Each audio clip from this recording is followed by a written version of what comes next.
Good morning. This is DadSchooled Morning. Podcast. I'm Josh. That's Jimmy. And we are back after the holiday season of Easter. We missed last week, didn't we? We did. So when people say happy holidays starting, around Halloween into Thanksgiving, does that extend all the way to Easter? It does. Holidays? It goes, okay. And then that's where it ends until next Halloween. Not Easter time, I annoyingly in my head, thanks to I want to say my dad. My dad did this to me a long time ago, and I can't get it out of my head, and I had to say it. Happy Easter. Oh no. That's bad. Yep. That's what he always said. I was like, that's pretty good. I'm gonna use that. So there you go. Happy Easter. Okay. Continuing down the line, we've had a couple episodes that have been great episodes. Hitting into the heart of some difficult matters in the dad realm. Oh, I guess intros. The DadSchooled Podcast. We are two dads talking about struggles and different things that dads encounter on a daily basis. We are not experts. Just going to put that in the beginning here. No matter what Jimmy told you guys, we're not experts. We are flawed individuals, but we also like to talk about things. So we figured we'd talk about our flaws and other flaws and just flaws in general on the open airwaves of the internets and see what happens. So that's what DadSchooled Podcast is all about. We're just here for the dads, really. You know, if you're a mom and you listen to us, that's fine. You can listen to us. But we're here for the dads, primarily. So today, when your kids don't respect you, what a dad does next. Interesting topic, Jimmy. Thanks for picking that today. You're welcome. Yeah. So let's set the scene a little bit here, huh? Every dad has their moment. Every parent has their moment, right? Your kids talk back. They ignore you sometimes. I'm not sure if you've experienced this yet, or Jimmy, yet or not, Jimmy. Rolling of the eyes at things you say, and there's joking, and there's certain times I joke with my daughters, and my son. I haven't caught my oldest son doing this much. my daughters I've caught a couple times, and it's usually whenever like there's the jokingness side of them, obviously. But there, every now and then, I catch a real like attitude moment, and it's a glimpse into, I think, the future. It's kind of scary, but it's usually when they're having a bad day or something's going on in their lives, and I am pushing the envelope of their patience, as I often do, and I get a genuine eye roll, and I'm like, oh. That felt different than usual. It's not the sarcastic fun one. Yeah, that's not the fun one. That's the, oh my gosh, that was kind of a disrespectful one. And then you got to change your tone, and yeah. So then or they challenge you in front of others. That's a thing that a little bit has popped up. I'm a pretty lighthearted, joking kind of person, and every now and then, I'm not saying I'm perfect. I'm not saying that I never say the wrong thing and push it too far, because I often do. But some of my kids are starting to push back. They're getting to that age, 12 and 14. They're starting to push back a little bit against things they don't like and step up to the authority and challenge it. So, yeah, every dad's experienced that, I believe, in some way, shape, or form. And if you're looking at your little 2-year-old and you're like, I have not experienced that, you're right. You probably have not experienced that yet, but it's coming. Yet. It's coming. And just the 2-year-old saying no is a different situation than the 12, 13, 14 year old. It hits a little differently, doesn't it? It does. Maybe some 2-year-olds do the eye roll, but I haven't seen too many. Yeah, we've all seen those YouTube videos of like the overexpressive toddlers. But I think as our kids get older and we realize that they have more logic and reasoning abilities, um, these type of things hit our emotions a little harder, a little differently than they used to. Like as a father of toddlers, and you're dealing with that kind of like flat out disrespect because they're a toddler. You know, they're 2-year old. They don't know any better. But when you get to a 12 or a 14-year-old and they know better, and they know you have feelings and they do something that you perceive as truly like that was that was pretty mean. That was kind of harsh. That's why it hits a little differently because your authority is being challenged. It feels more personal. It feels like a loss of control on your part. So that's when that's kind of when you got to step back and think about what we do next when this happens as dads. So that's what we're gonna talk about today. Um, it's gonna be really fun. It's gonna be great. So, Jimmy, first of all, have you experienced this type of thing in your lifetime yet? Not the Like I toddler, can, but the teen preteen attitude. right. I can tell you with certainty that I was one of those uh, pre-parents that before I had kids, and I would see a kid acting up in public to their parent, sitting at Applebee's or whatever, and you look over and you go, my kids are never going to be like that, and like genuinely believing myself, like I can't, like it's going to be totally different. So you lied And to yourself very much. oh yeah, yeah. No, I was one of those expert parents, and in my own head, like, oh, we're never going to be only or just our kids always on the tablet, and then there's times like, yeah, okay, go get the tablet. We need a little chill time. Like I was one of those parents, pre-parents, but no, yeah, we've been there, and I'd like to hope that I've grown up alongside them a little bit, because I think when they were younger and I was then obviously younger, and those first handful of times that it started to well up, I don't think I handled it the best. But as time has gone by, I think I've gotten better, and I think that we've developed a stronger communication style and relationship as a result. I think we're growing. I remember my firstborn, my son. It's got to be 12, maybe 13 years ago. Like when he was a 1-year old or almost a 2-year old. I remember not dealing with some of his antics. I was not equipped. I didn't have the mentality yet to handle the stress of his. Just a little background. When I had a 2-year-old son for the first time, I also just received the blessing of 2 twin-year-old newborns, girls. So we had 3 kids under 3 years old. Life for the next couple of years for us is kind of a blur. We didn't get much sleep. There's a lot of sleep deprivation going on in our household. At one point, I plugged a banana in, I plugged a breathing machine treatment into a banana, trying to plug it into the wall. I was so tired. I mean, it got pretty crazy at our house. So I keep that in mind when I say this. I remember going and driving with at least just my oldest son when he was just about 2, maybe 2.5, 3.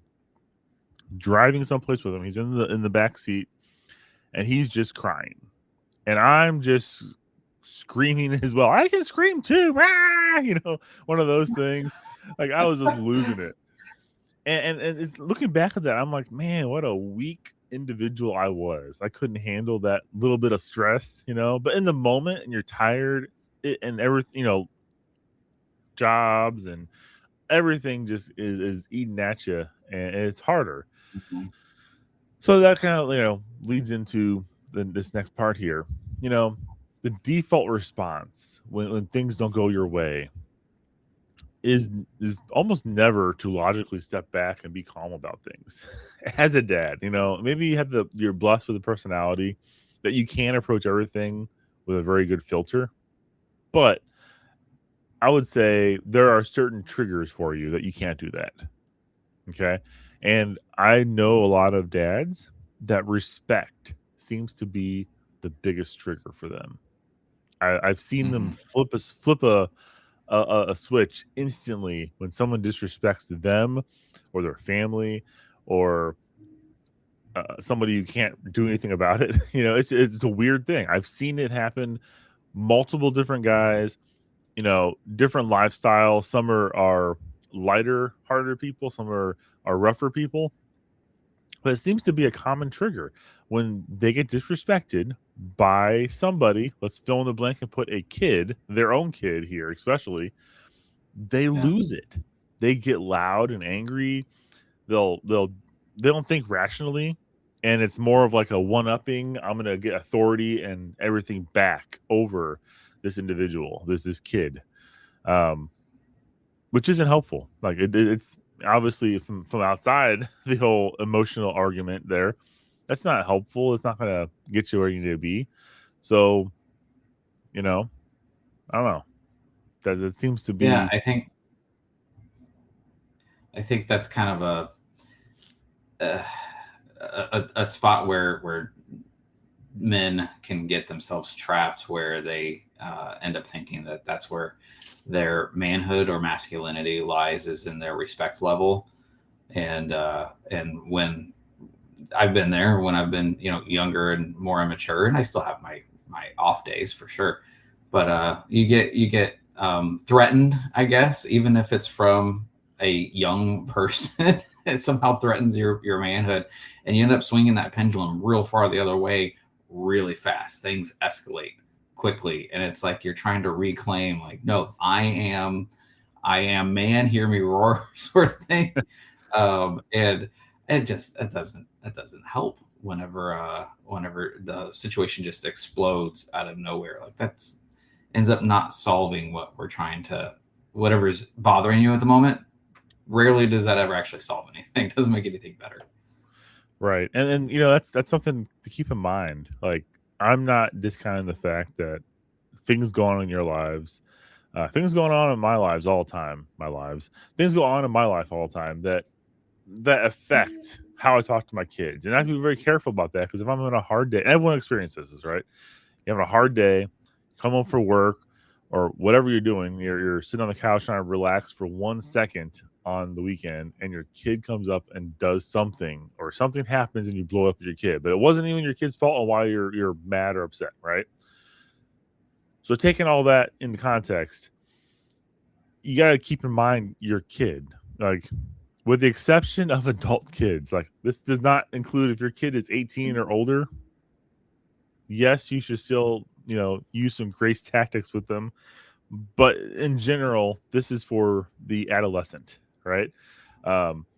They are mostly immature. I know plenty of immature 20-year-olds too, especially nowadays. We seem to be raising a generation of soy boys out there.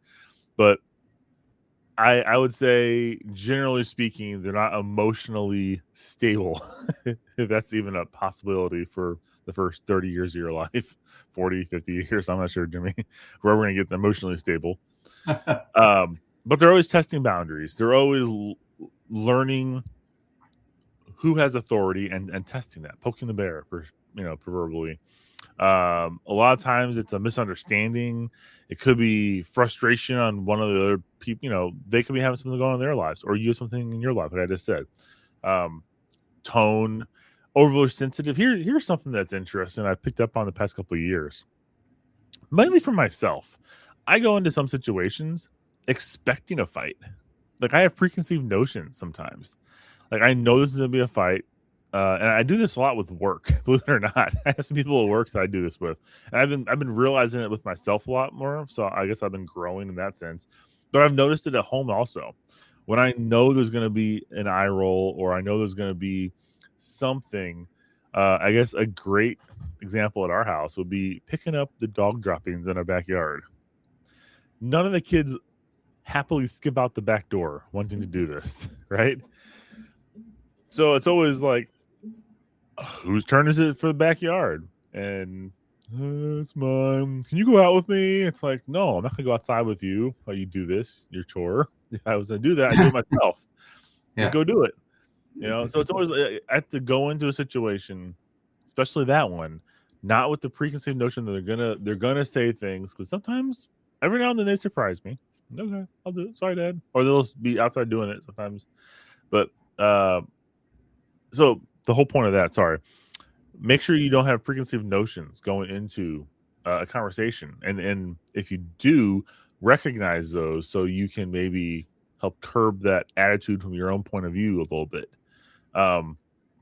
It's like And times I've gone into it thinking I have an idea of how a situation's going to go, and I've already played out the whole scenario in my head, and so it's up to me to lay down a preemptive strike, and I end up like nuking the entire conversation because I'm trying to get ahead of what I think is coming already.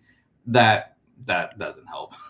yeah, and that realization after you say the wrong thing when you're trying to go in harder than you probably should because you know it's gonna be a fight, and then they weren't even gonna be fighting you, and you're like, oh, well, I sound like a complete jerk. I've been there. Yeah. So, we kind of talked about this a little bit.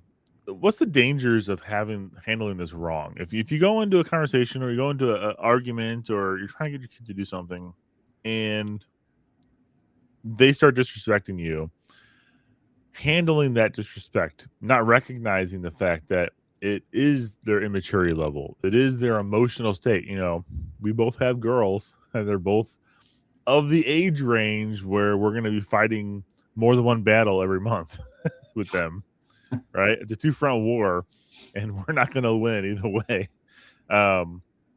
Realizing that early on, like there are some guys out there that even can't figure that out with their wives, you know, and it blows me away because my dad taught me early on, you know, hey, we got to back off right now. I'm like, but why, Dad? She's wrong. It's like, son, sometimes you just need to back off. It's like, okay, you know, he taught me that grace a little bit, and some wisdom, right? To be observant in more than one ways in your household, I guess. But if we're not letting them being our kids, if we're not, I guess that was the wrong way to start that. Recognizing that they can be emotional, they can test the boundaries. They're learning authority still, no matter their age. You know, 2 through 17 and a half, they're going to be doing these things still and making dumb choices. When 18 happens, and you know, I'm not sure your policies. 18, you're out of my house. You know, or if you're a nicer parent and don't mind, you know, have a decent relationship with your kid, possibly, and don't mind them staying around. Who knows? Just as long as we're not creating freeloaders, my opinion. But the whole point of that is if you handle the understanding incorrectly, if you don't recognize that there's more than just them attacking you and going after your authority, if you realize that there's more going on, you can potentially not overreact the wrong way. Okay, you can if you start going down the path of just yelling at somebody and you start just trying to lay the law down, this is my way or the highway, you start having things called like fear-based obedience. They're going to do things out of fear of not setting you off. I don't know any dad out there who wants to hear their kids do things because they're scared of them. That's, I mean, it's kind of sounds like at a macho level, you're like, yeah, my kids are afraid of me. Yeah, they never mess with me.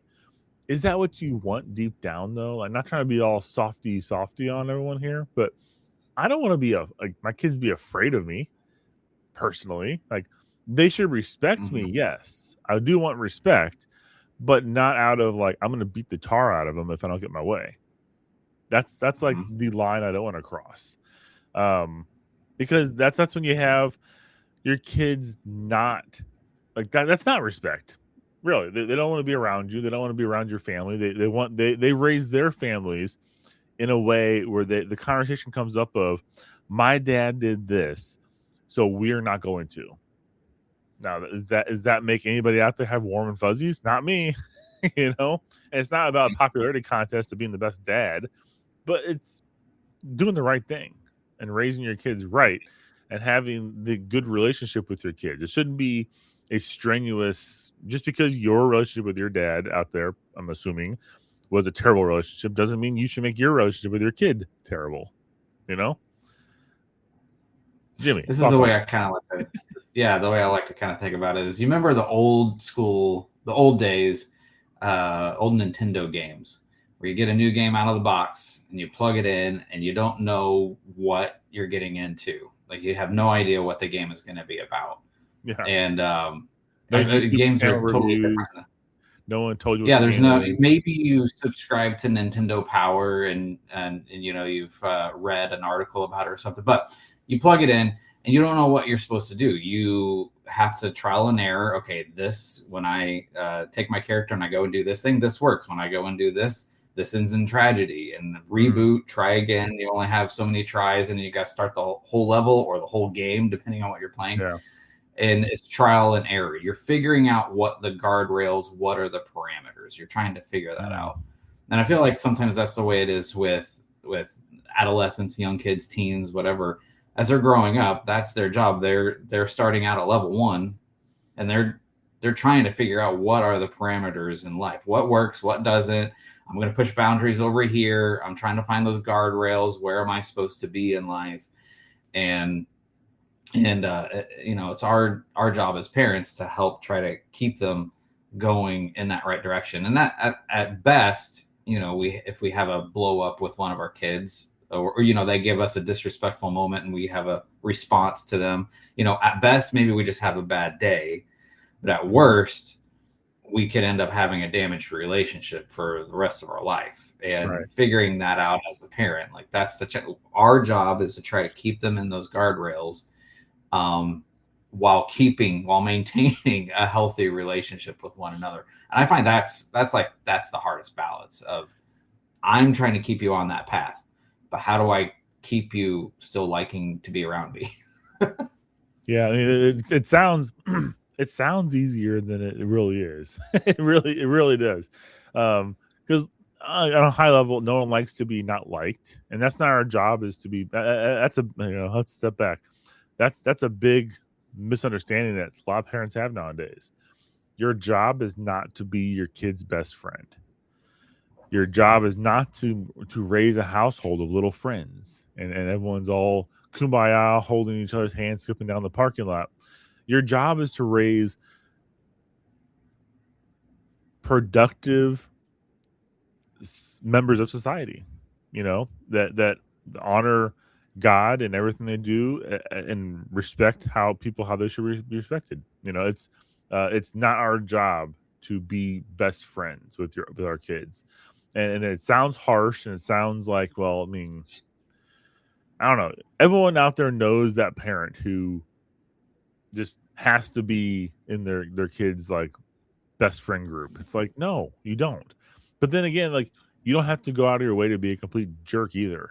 You know, big surprise. There's a happy medium, and teaching your kids respect versus just I don't even know the word for it, like appeasing them, making them happy all the time. You know, that's not our jobs. So I guess pushing forward, because we're gonna get stuck in this cycle of not making our kids wusses here. Biblical foundation is usually where you should start as a dad, in my opinion. Whenever you're doing something, either as a husband or as a father, if you look to the scriptures, I am very much of the belief that everything is laid out there for us. And there are tons and tons of passages we could go with. I'm going to go with the standard like cookie cutter passage here. I think everyone's heard Ephesians 6, 1-4.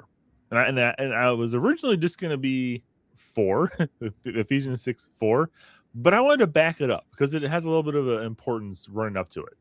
So Ephesians 6, 1-4. Children, obey your parents in the Lord, for this is right. Honor your father and mother. This is the first commandment with a promise, that it may go well with you and that you may live long in the land. Fathers, do not provoke your children to anger, but bring them up in the discipline and instruction of the Lord. Interesting. So yes, a lot of parents will point to Ephesians 6:1, and be like, "Children, obey Stop your there. parents in the Lord, for it's right. It's in the Bible. It's the most important thing right there. Honor your father and mother. That's number 2. It's right. That's when parents are like the most Bible thumping parents ever. You'll find them in that part, right? But then they kind of drop off. They drop off, like they don't look at the Ephesians 6:3, that it may go well with you and may live long in the land. Yes. So why is that? Okay. Because there's no strife and you're doing the right thing. You're doing what you should be doing. You're aligned with God's plan for the family unit. Right. Then you get to fathers, Ephesians 6:4. Fathers, do not provoke your children to anger. It doesn't call out mothers here. Point that out a little bit here. Think about that. It didn't say mothers. It didn't say females, women. It didn't say mothers don't nag at your husbands. In this passage, at least, there are some other ones that do say that actually, but it doesn't highlight that for a reason, because we are the men of the household. We are supposed to be the spiritual leaders, the family leaders. We set the direction, the tone in the household. That's what we're supposed to do. Fathers, do not provoke your children to anger, but bring them up in the discipline and instruction of the Lord. So it's teaching us right there. It's instructing us as dads that we should look to how the Lord instructs us, how God lays out and instructs us to lead. We're supposed to pass that along to our kids, and that's how we should act. Now, that's pretty clear instructions to me right there. Like, don't take it upon myself to instruct them in the ways of me and the ways of things that I messed up. Because if I'm a sinner, if I do the wrong things, I need repentance, I need salvation. Why would I want to teach that to my kids, that all my wicked ways as well? I want to teach them from their source of truth, the Bible, and how God lays out instructions for me to teach, rather than teaching from the book of Josh. Well, I guess there's a book of Joshua, but the book of Jimmy. The book of Jimmy. Josh. Not Josh, right? There's James. There's a book of James. Helping Jimmy.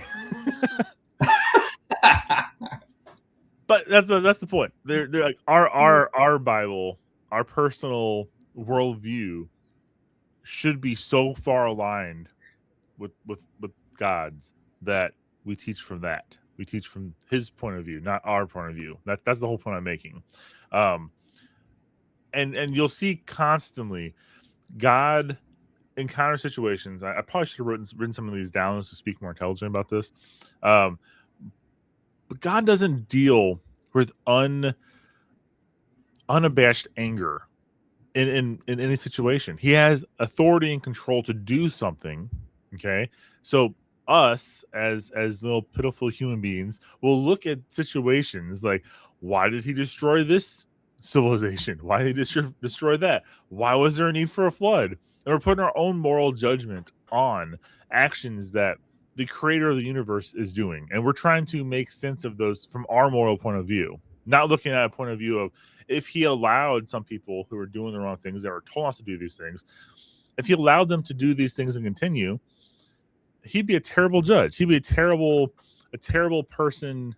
And once again, in our eyes, for allowing this sickness and hurt, but not this sickness and hurt. Am I making sense here, Jimmy? Help me out here. Hey, we're moving on to some other bases, but I like I think this verse, the part that like really stands out to me, and at the risk of ratcheting up the pressure of being a father, a little bit more, that it points out that doing these things is so that you can live long in the land. So it points out to me that there's a societal impact, that it's not only just about your family and your home, that yes, obviously those are great, but it shows the importance of the family unit for the rest of your community and the rest of society at large. That the family unit is very, very important for the rest of your community to thrive. Mm-hmm. And if the family unit is dysfunctional and falling apart, then by default, the rest of society, the rest of your community is going to be dysfunctional and fall apart.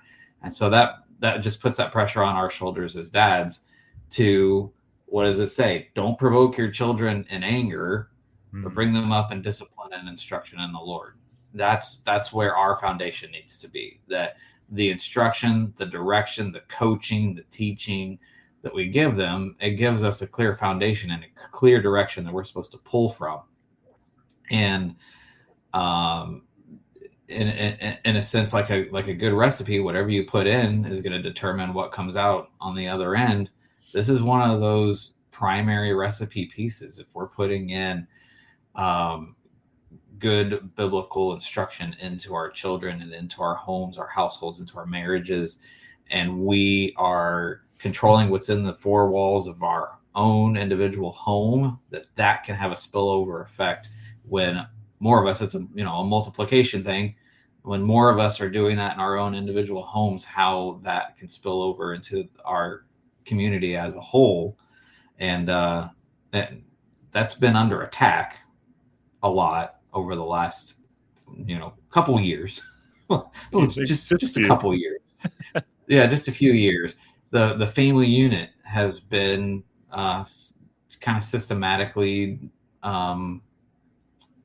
taken apart a little bit here and there, and of what's valued in society and that sort of stuff. And I think we need to challenge ourselves to really take up that mantle in our own homes. Like, this is going to be our foundation, and we're going to be the best example for those around us that we're capable of, not to be looking down on others or think that we've got it all figured out or be high and mighty and righteous, self-righteous. But how can I have an impact in my home? It's going to have an impact outside of my home as well. Right. And then there's different situations and different contexts, obviously, to all situations that you're dealing with as a dad. But I think a key takeaway that we should keep in mind is we're not correcting behavior whenever we're doing things with our kids. We're really shaping how they view and react to authority. That's what it really comes down to. And how can we really do that? That's like the $6 million question here. We're telling you all the things you shouldn't do, and we're telling you reasons why you shouldn't do it. But like, what's the magic answer, right? And the magic answer really is for you to keep in mind that it's our job to instruct our kids, and it's not our job to dominate our kids. That's probably like the starting point we should start with in this whole, 43-step process we're going to outline right here for you guys. I'm joking. It's only 5 steps today. But I want to see what Jimmy said. 5 out of 40 something. Yeah, we picked the top 5 out of 47 steps, and we're going to share them with you right now. No, but really, like, your own, like, half the problem is you, if that makes sense. Half the problem is not your kid. Half the problem is how you approach this situation. If you approach this incorrectly and you overreact, you're going to get different results than if you come into the situation understanding your role and how you need to shape your kid's understanding. So that's like the first. That's like pre step 1 is check yourself before you wreck yourself, right? You guys work that in every single thing. Yeah, I know. Step 1. So pausing before you react, right? So you need to control your tone.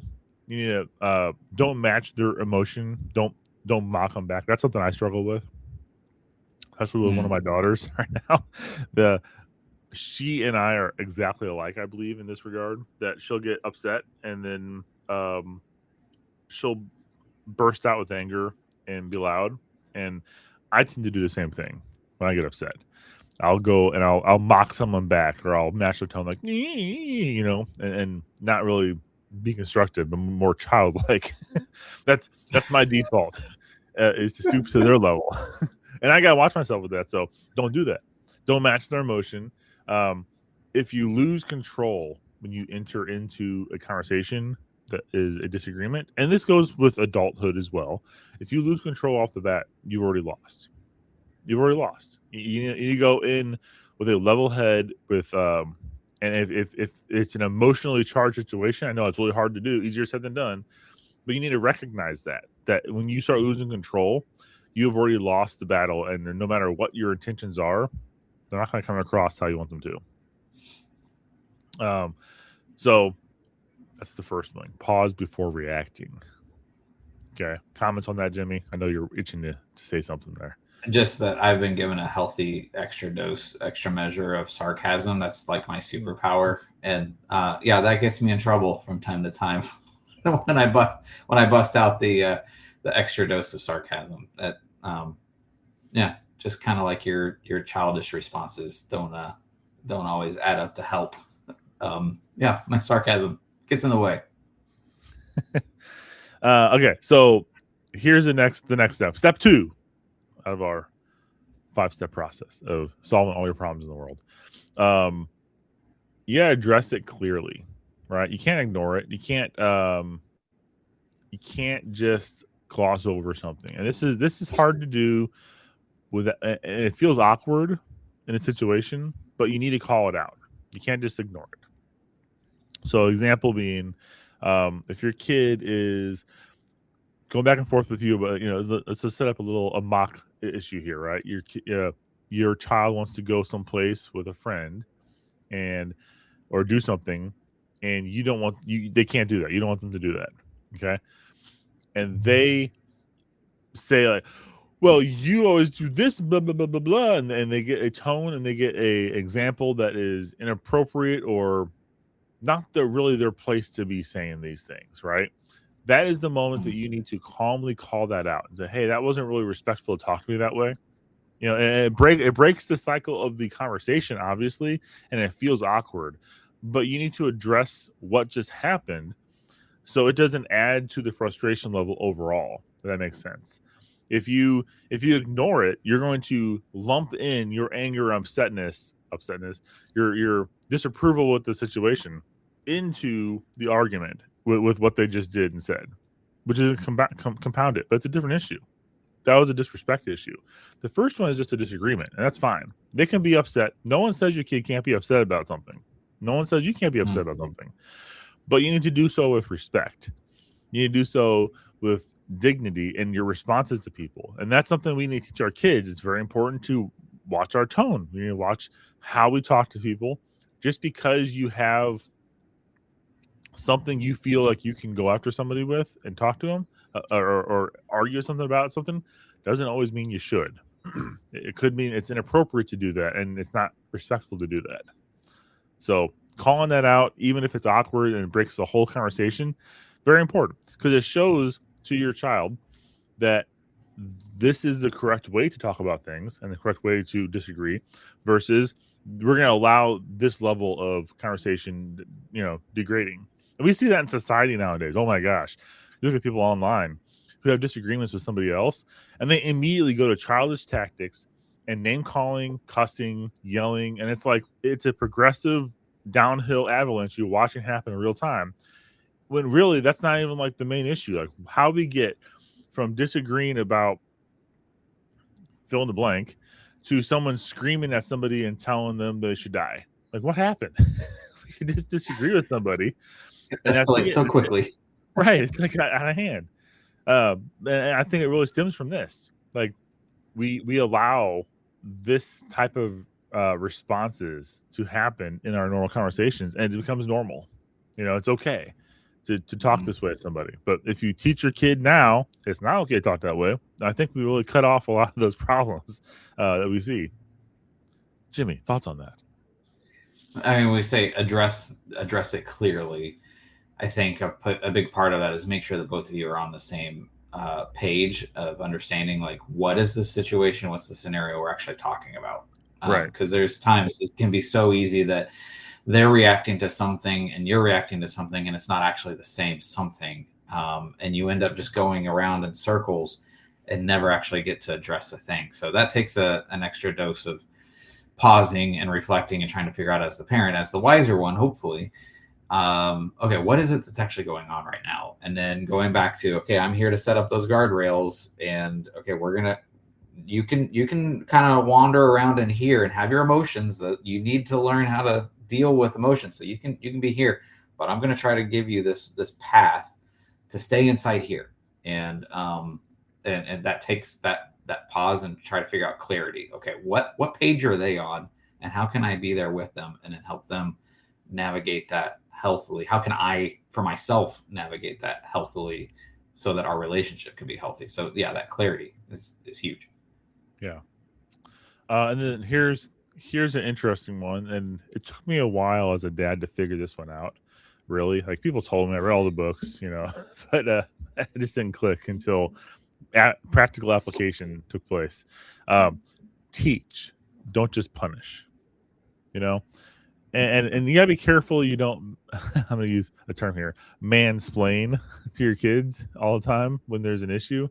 And my kid, I can see it in their eyes. They gloss over and they check out because dad's on his podium again, right? He's talking about why you should, and I recognize that look now, and I've become more sensitive to it. And I got to watch myself not getting upset when they start doing this.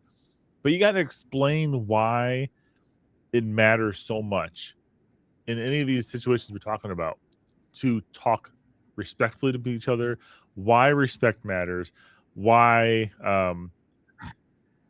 talking about disagreements correctly, why it matters. They need to understand the father and child relationship, not in a demeaning way of I'm the father, you're the child, respect me.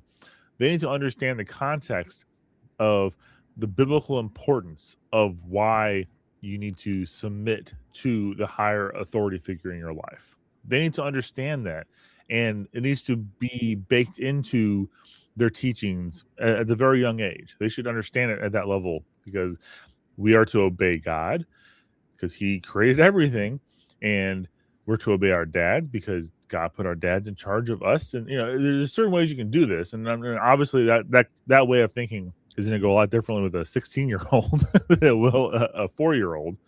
But you need to explain why it's important in whatever context. It's hard to really generalize this too much, but whatever context of your argument or your conversation you're having with your child, they need to understand why it matters so much.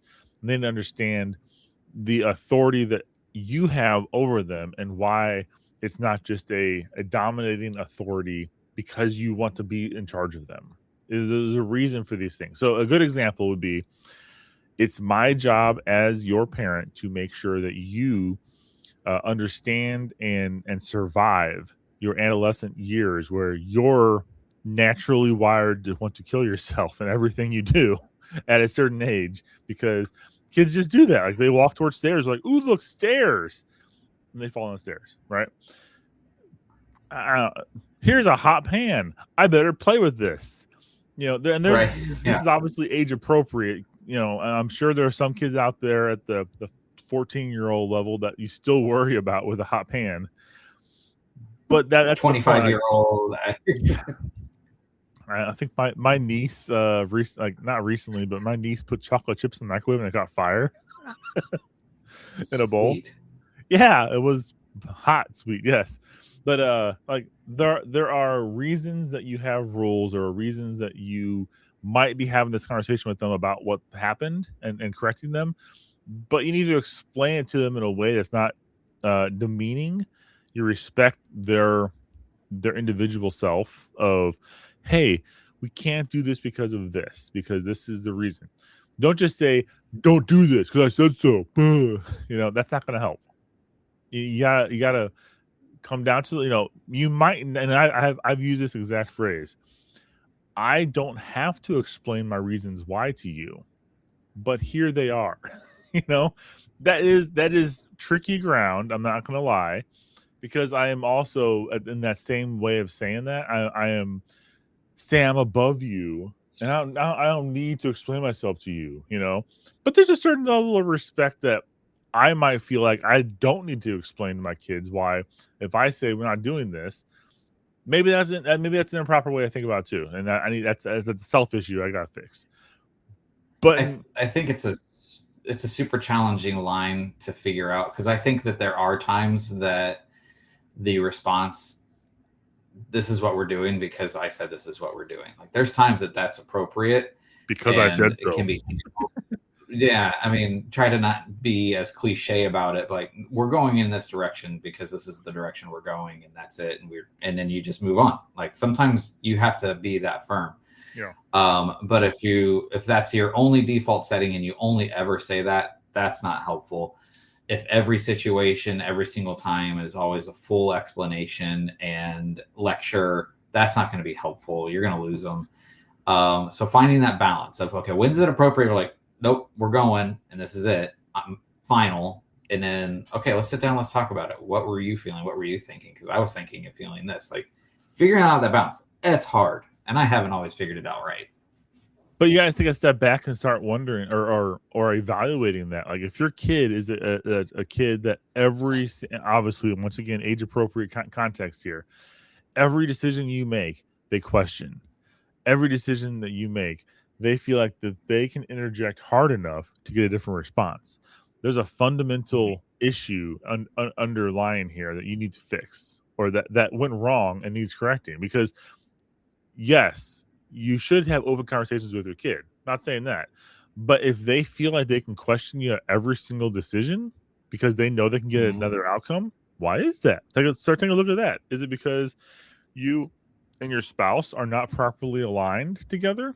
That's probably a big cause. If my kids know that my decisions will always be overcharged by my wife, they will question me on everything I do.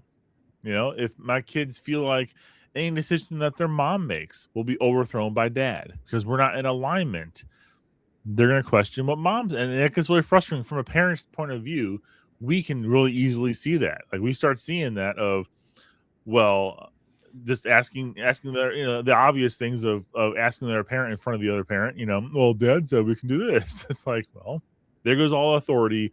And that's a bigger issue. And then you start ending up with like explaining yourself to your kid why you need a jacket outside when it's 70 degrees. Now, that's probably a bad example because my wife and I are both very much on the same page of like weather and jackets and not going out in negative degree weather with a light jacket on. Doesn't mean your kid's not going to be stupid at some point in their life and want to take a light jacket or no jacket when it's snowing outside. It happens. And that's the natural consequence conversation. But if my wife and I were not aligned on the fact that our kids need to wear jackets, and we don't present a unified conversation no matter who they talk to, then it's going to be easier for our kids to argue against us with that, I think. Jacket one's a really bad example. I think it's the universal suck for parents. It is. Oh gosh. Yeah. It started a couple years ago. But the last thing I'll say about the whole, if it's appropriate to always just be like, because I'm your dad and I said so, and just putting your foot down. Like my personal experience with it is it's my job to make sure that when I'm not around, eventually they're going to grow up and be gone and out of the house. Like they're going to have skills to make their own decisions sometime. And if I just always take that responsibility from them, like I'm making the decision for you because I said so, and I don't get into the mechanics of their mind of like, okay, this is what I was thinking in the moment. This is what I was wrestling with and why I'm challenged at figuring out what to do next. And I'm just, nope, taking the keys. This is my decision process and I'm going to do it for you. And you're just going to have to bend to my will because I said so, because I'm your dad. That's not going to set them up well in the future in their life when they're finally adulting on their own and like, my dad's not here to either correct me because I need correcting, so they're going to be making terrible decisions, or just going to have no decision-making skill in general because I didn't let them ever exercise that muscle, so to speak. So just trying to figure out that balance. It's hard. Sometimes you got to whip that out like, oh, this is what we're doing. I said so, but it can't always only be that scenario. That's a really good point you bring up. If you always just lay that down and say, because I said so, you're not teaching them the why. You're teaching them that dad just made this decision and everyone's supposed to go with it. And that's modeling that behavior for them to pass on to their next generation as well. They're going to come to a situation when they get older where a decision has to be made and they're going to expect everyone to follow what they say. That's it. And that I think that breaks down over time. If you try to usurp that, because as kids, I respected my dad because he knew why. Now, why did he know why? Because he told me. He was very open with us about his decisions as well. I understood that he made good decisions in this regard in our family, and I followed him because I obeyed what he told me to do because I had that example from him. He was never one bringing me up saying because I said so and that's why. That's it. And he just left it and was a jerk about it. He never did that. He did take the time to explain to me and say, "Hey, this is why we do this. I know you don't agree with it, but this is what's happening." He explained it to me, and I because I saw behind the curtain per se, I had more respect for that decision. And you kind of triggered that in my mind when you said that. Like, if you always just tell them because I said so, and you don't give them the reason why, respectfully at least, not sarcastic, not degrading, but you tell them the reason legit why. They don't have to agree with the reason, but you gave them the reason to base why you are putting your flag down and pushing forward with that. Kind of going into the next one, staying consistent. Don't enforce what you're saying sometimes, ignore other times. That kind of led over to what I was saying about being unified with your spouse as well. You can't one time do one thing and then your spouse does something else, or vice versa. That's not going to help. You got to stay consistent. It all kind of goes hand in hand with proper communication with your child. I think the last like 3 here kind of all going hand in hand with that. Proper communicating with your kid at the right times. And real quick, I'm going to skip to number 5 as well here, Jimmy, if you permit me to. I'll allow reconnecting. That goes hand in hand with communication. Relationships do matter, believe it or not. Being a dad just isn't putting your foot down and everyone obeys you. And it's not, you don't have, like I touched on this earlier on, your job is not to be their friend. But you know what? You don't have to go out of your way to be a jerk. As harsh as that might sound. You don't have to go out of your way to make them quote unquote respect you. You can't make someone respect you. It's demonstrating the proper responses to authority, demonstrating the proper way to do something, handling it with humility. That's how you teach somebody respect, and that's how you earn respect, is by doing those actions. You don't leave tension hanging in a situation. You don't put your foot down, not explain why you're doing something, say because I said so, and stomp off, slam a door, and think that magically everyone's going to respect you now because you made that choice. I firsthand in my family have seen that happen. Not in my direct family, but I've seen it happen in a very close family member where that's how they operated. They stomped around demanding respect, thinking that that they are owed this. Their kids have to obey them because they are the father.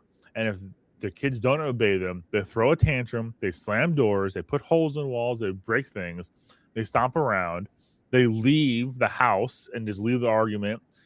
They get mad at the spouse because they're not backing up their bad behavior. That's like the hard line to cross. And I'm not saying that a wife does not have an easy job of backing up a improperly directed husband. But if the husband is not in the word, the husband is not following the teachings of Jesus, and they're not actively trying to bring their family closer to Jesus, and they start embracing the things of the world, you will see it in things called the fruit of the spirits. You will see these bad behaviors manifest, and that spills over into what we're talking about here. They'll stomp around. They'll think that they are owed authority over things when they might, yes, but if you're not going about it the right way, it's going to be really messy. And you know what? Spoiler alert. That person is now divorced in my family. They're gone because it spiraled out of control. Like they chose to leave. They all these things. Like it's so crazy when we start taking a step back and looking at these things in people's lives. It's not all because of one argument and it spiraled out of control, and that's why they're gone now. It's the root of the issue. They were not following, honor that father and the mother. They weren't following not to, I forgot the entire. My gosh, my brain. Well, there's a pattern of, and there's a pattern of routine behavior, and it doesn't come out of nowhere.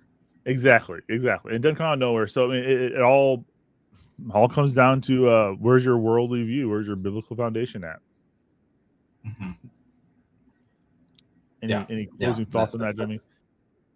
I mean, that's a great place to land it. Is where is your foundation, and what kind of fruit are you seeing come out of your life? I mean, that's going to be the greatest indication of where the health of your family is look at the fruit. I mean, that's the way Jesus taught of how people would know who's on his side, who's on his team, is what's the fruit that's coming out of their life. So take a look at your own, see where you're at, and if there's something that you could do differently to feed and maybe prune or fertilize or whatever you need to do to try to bring out more healthy fruit. Take a minute to pause and reflect on what's going on in your own life. And if you need to take a look at something a little deeper, look at the roots. You got any weeds you need to pull? Yeah. Any weeds? Get that propane torch out and blast those suckers. I see the farmers are using lasers now. That's awesome. I've seen that. It is awesome. Yeah.